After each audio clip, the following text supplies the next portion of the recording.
Previously on Vile Reviews. And since I'm about to run out of air, I might as well just say later for what the hell? And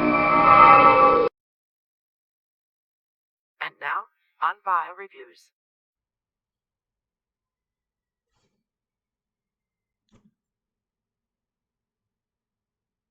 Am I in a prison cell?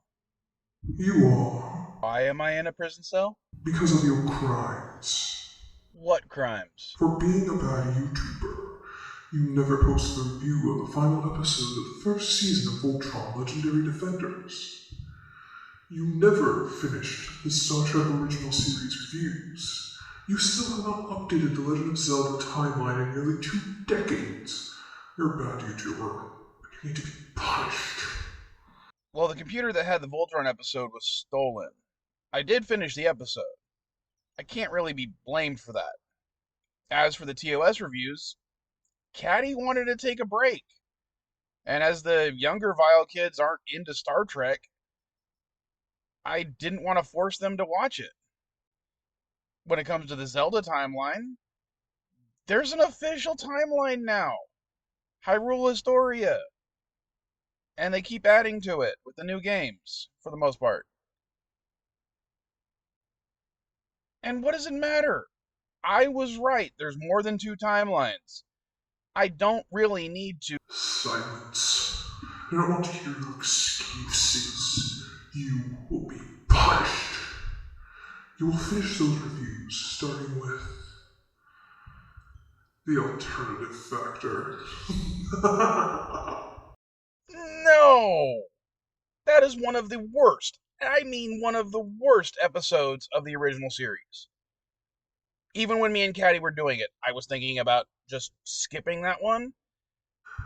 You will review it. Fine, it's just bad. Really bad. I mean, it's rife with scientific inaccuracies. Bad writing. The crew of the Enterprise just juggles the idiot ball just to further the plot.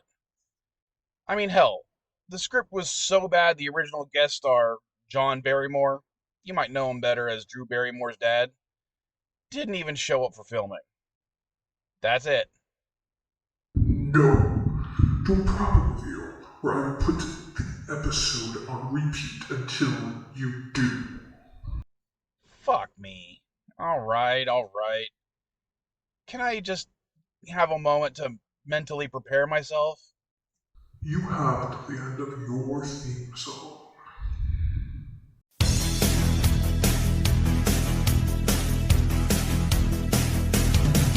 Well, you all must have heard I'm a real nerd. People say I'm a fool, but they never got the news that I'm a vile one. Oh yeah, I'm a vile one. You better turn it up, better keep the channel dialed, cause you're watching VileMike and his real wild child. Oh yeah, I'm a vile one. You better turn it up, better keep the channel dialed, cause you're watching VileMike and his real wild child.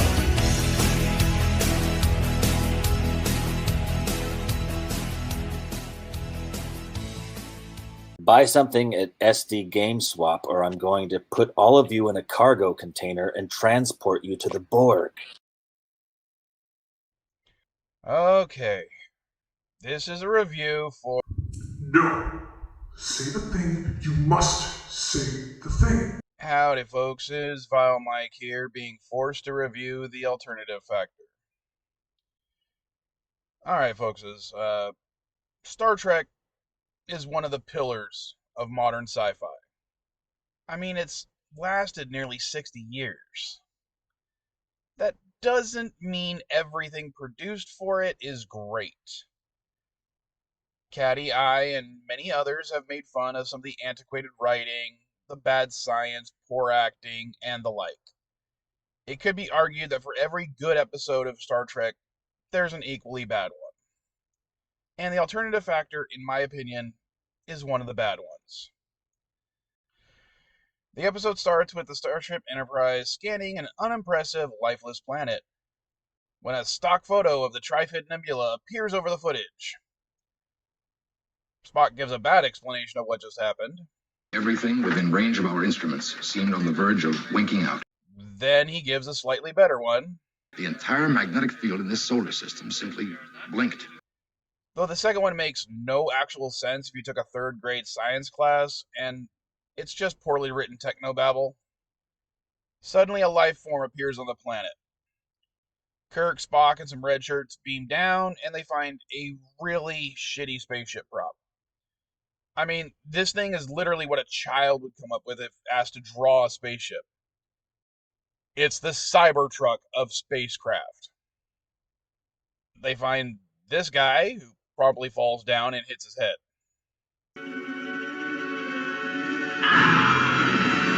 After a phone call from Starfleet Command, Kirk and crew find themselves alone in figuring out what is going on. This guy is Lazarus. Kirk kind of talks to him in dramatic lighting, and he says there's a devil on the planet. So, of course, they go back down to it. The nebula effect appears again, this time with a newspaper spin effect. The Lazarus guy goes Dr. Manhattan and fights himself. When things go back to normal, Lazarus has a cut on his head and kind of goes nuts. He'll kill us all if we don't kill him first. Kill! Kill! Kill! Kill! Kill! Back on the ship, Dr. McCoy says Lazarus has already disappeared, as did the cut on his head. We find Lazarus on the ship, sans the injury. Nebula effect happens again. They go Blue Man Group. And then Lazarus appears again with the injury and changed facial hair. Spock finds this. Source of radiation, Captain. How is it the scanners didn't pick it up before? Because it is not there. It may be described, though loosely and inaccurately, as a rip in our universe. And suddenly Lazarus says he needs the ship's dilithium crystals to kill his foe. The dilithium crystals. Their power. I plead. I demand. Give me the crystals. It happens again, and Lazarus has his injury and beard change again. If you haven't figured out yet, there's two Lazaruses. Lazari. And they keep switching places when the nebula effect happens. Because the crew has to be inept this episode for everything to happen, Lazarus roams the ship freely, attacks two crewmen, and steals a pair of dilithium crystals. I think Scotty's on vacation somewhere because he's nowhere to be found this entire episode. Neither is Sulu, for that matter. Kirk interviews the other Lazarus, and he says he didn't take the crystals. So they all beam down to Vasquez Rocks to find him. Once again, the Lazari switch places, just out of sight of everybody because plot. And Lazarus falls again, because apparently the guy can't stand the gravity, and they go back to sickbay. This time, Lazarus says he's a time traveler, in addition to everything else. I am a time traveler. McCoy says he needs to rest, and would you get that muscle man out of my sick bay?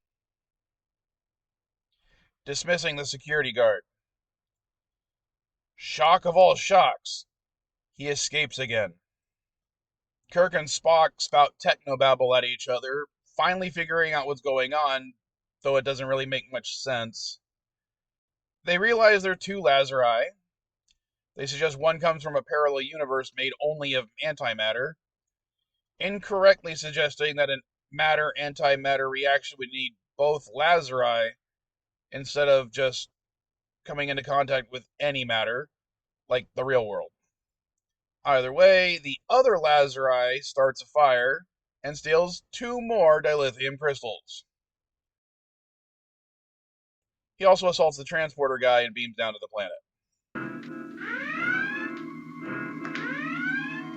Sir, you shouldn't be in here. Oh, I didn't know! He does so to install the dilithium crystals into a spaceship because somehow that'll help him do what he needs to do. Kirk, because of his hero complex, beams down to the planet all by himself, confronts the Lazarus, and goes bluey. He ends up in the antimatter universe and meets with the good Lazarus. And he explains that his evil counterpart went nuts when he realized he wasn't the only one of his kind in the universe. As confusing as this is, there's kind of like a bridge between the two universes. Kirk and the good Lazarus plan on trapping both of the Lazari at that bridge, because apparently with the laws of physics there, and only there, they can survive and fight each other forever. So Kirk goes to fight evil Lazarus, and Spock and the red shirts just watch their captain beat on a crazy man without explanation. It's like coming across your boss beating up a homeless guy that 5 minutes earlier he gave $5 to. They return with the dilithium, use the Enterprise's phaser to destroy the toy ship, and we finally get the end credits. And as if to cap off how bad the episode is, there's even a misspelling in the credits. I know this episode is from the 1960s, but damn, the description of antimatter in this episode just takes a warm, steaming pile on physics.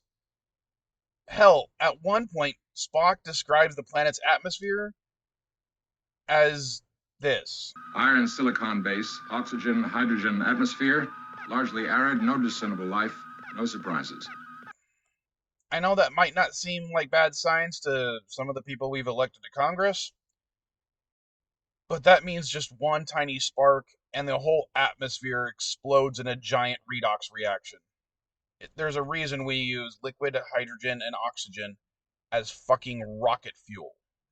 Now, as bad science aside, I can enjoy the occasional chewing of the scenery. But Robert Brown, as the Lazari, chews everything in sight, swallows it, and defecates it onto the celluloid. And don't get me started on Kirk and crew's utter incompetence this episode.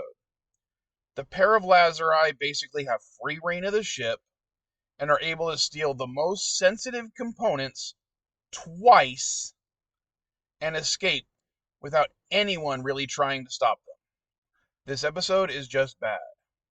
I might be being forced to review it, but I'm glad I didn't have to subject my kids to it. Yes, your anguish is good. So, I can leave now? No, you must finish the reviews, but only the bad episodes until I feel you've suffered enough. And now I will leave you to contemplate your fate alone in your cell without any security cameras or guards to observe you. You will only have those measly bars to prevent your escape. Really? Shut up. Now say the ending thing, now. Later, folkses?